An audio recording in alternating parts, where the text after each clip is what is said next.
салом алейкум.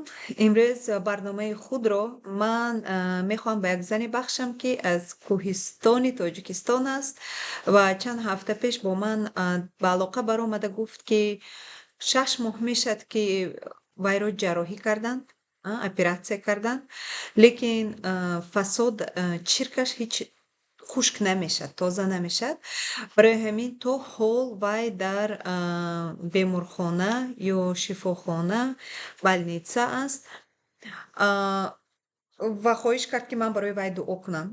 Албатта мо барои вай дуо карда истодаем ва духтуро гуфтанд, ки агар то рӯзи душанбе, имрӯз якшанбе аст, то рӯзи душанбе агар фасодаш хушк шавад, ӯро ҷавоб медиҳанд ва мо дуо карда истодем, ки ҳамин фасодаш хушк шавад. Барои ҳамин ман аз зиндагии худам нақл карданӣ шудам, ки худованд дар зиндагии ман чӣ хел мӯъҷизаҳои шифо кард. Як рӯз баҳор шуда буд, ҳамин хел куртаи баҳорӣ пӯшидам, ки ҳамин модарам нигоҳ карда гуфтанд: "Духтарам, пешат чӣ шуд? Ҳамин пеши ту чӣ шуд?" Бенам ҳамин дар баданам, дар пӯстам доғ-доғ-доғҳо пайдо шудааст. Дар дастам доғҳои сафед. Ҳамон вақт ин бисёр сол пеш буд, ҳамон вақт медидам дар сари кӯчаҳо баъзе одамо мешуд, ки монанди пес шуда буда, тамоми пӯсташ сабсафед шуда. Ҳамин хел дилам танг шуд, сиёҳ шуд. Гуфтам: "Ҳозир тамоми бадани манам ҳамин хел сафед пес мешавад", гуфтам. Баъд якбора дуо кардам, гуфтам, ки ба номи Исои Масеҳ Худовандам дуо мекунам, ки ҳамин доғҳои сафед ба тамоми баданам паҳн нашавад. Баъд аз ҳамин дуо ин доғҳо як хел монданд, дигар ҳеҷ ҷо паҳн намешуданд, лекин дуруст ҳам намешуданд, гум намешуданд. Аз байн вақт мерафт. Ман донишгоҳ мерафтам, калисо мерафтам, ҳамроҳи имондорро ҷамъ мешудем, дуо мекардем, китоби муқаддас мехондам ва рӯзе вақте ҳамин китоби муқаддас мехондам, ҳоло ман дар даст дорам китоби муқаддас. Ин фақат аҳди нав аст. Ин аз нав аз чоп баромадааст ва агар касе ин китобро дастрас карданӣ бошад, ҳатман дар тамос шавед бо ман. Ман дар поёни видео имейли худро мемонам, ба ман имейл кунед ва мо ҳаракат мекунем, ки ин китобро ба шумо дастрас кунем. Ба ҳар ҳол, дар ин ҷо вақте мехондам, як воқеа хондам дар китоби муқаддас ва ҳоло ба шумо хонда медиҳам. Вақте ки Исо ба хонаи Петрус даромад, хуштомани Петрусро бо таби баланд дар рӯи ҷойгаҳ хобида дид. Исо ба дасти вай даст расонд ва таби зан пас шуд. ӯ аз ҷояш хиста ба меҳмоннавозии Исо машғул шуд. Он бегоҳ одамон бисёр ҷинзадагонро назди Исо оварданд ва Исо амр дода рӯҳҳои нопокро аз онҳо берун ронд ва ҳамаи беморонро низ шифо бахшид. ҳамин тавр пешгӯии Ишаъё пайғамбар ба амал омад, ки пештар гуфта буд: дарду бемориҳои моро ӯ бардоштааст. Вақте амиро хондам, ки дарду бемориҳои моро ӯ ба худ бардоштааст, боз як ояти дигар ҳаст. Ман инҷо дар тахтаи сафед навистам.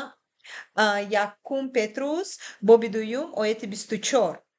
Ман мехонам. Инҷо фақат як ҷумлаашро навистам, лекин тамоми ин оятро ман ҳоло мехонам. Масеҳ гуноҳҳои моро ба худ гирифта ба салиб мехкӯб шуд, то ки мо худро барои гуноҳҳо мурда ҳисобида, барои росткорӣ зиндагӣ кунем. Шумо бо захмҳои ӯ шифо ёфтаед. Ҳамиро вақте хондам, ҳамин хел дарунам ба Худованд имон дод. Ман гуфтам, ки захмҳои Исо кати ман шифо ёфтам. Аллакай шифо ёфтам. Ин хел не ки меёбам, мумкин агар Худо хоҳад. Каломи Худо, китоби муқаддас, Худо ваъда медиҳад, ки ман аллакай шифо ёфтам. Акнун бояд ман мувофиқи гапи Худо бовар кунам. ҳамон ҷо шиштам, гуфтам: Худовандо, ман шифои худро қабул мекунам, раҳмат ба ту. Ва ҳоло эълон мекунам, ки пӯсти ман монанди пӯсти кӯдак тоза мешавад аз ин ҳами доғҳои сафед. Бовар кунед, 1 сол ман бо ин доғҳо гаштам. در همین جاهای گردن و پیشم دستم همه در بعضی جاهای بدنم بود 1 سال.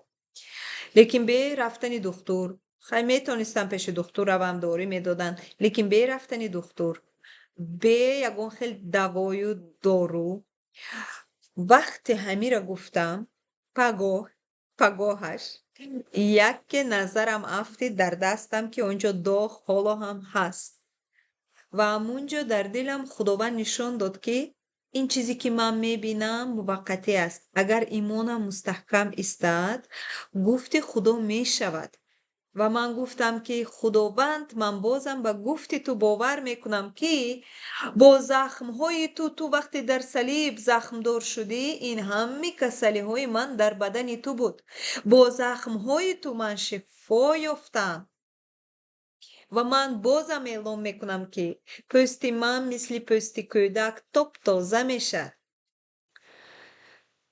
دویم روز همه چیز فراموش کرده بودم در یادم نبود روز سیوم که باز میشینم همین میبینم که در دستم داغ گم شد دویدم رفتم پیش آینه نگاه میکنم که داغ نیست نه در پیش نه در گردنها نه در دست تمام بدنم در 3 روز با کلام خدا با وعده خدا پاک شد برای همین و این خواهر عزیز حالا دعا میکنیم و من باور میکنم که تمام فساد تمام چرک میستد خشک میشد قاق میشد و چون که با زخمهای عیسی وی شفا یافته است و بعد در ویدیو آینده باز من باوری دارم که یک شهادت نو میشد و همین از درباره همین شهادت به شما باز نقل میکنم خوب با اجازت شما حالا دعا میکنم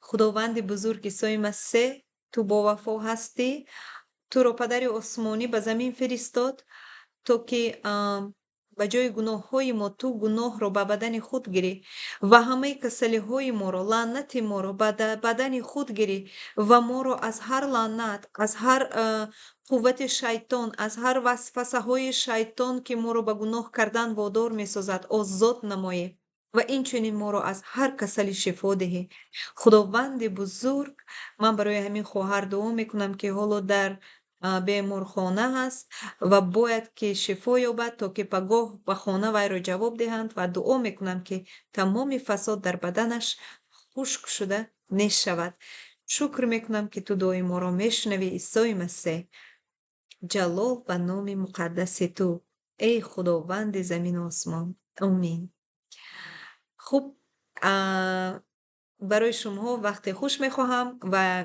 تا ویدیوی من بعد در پناه خدا باشد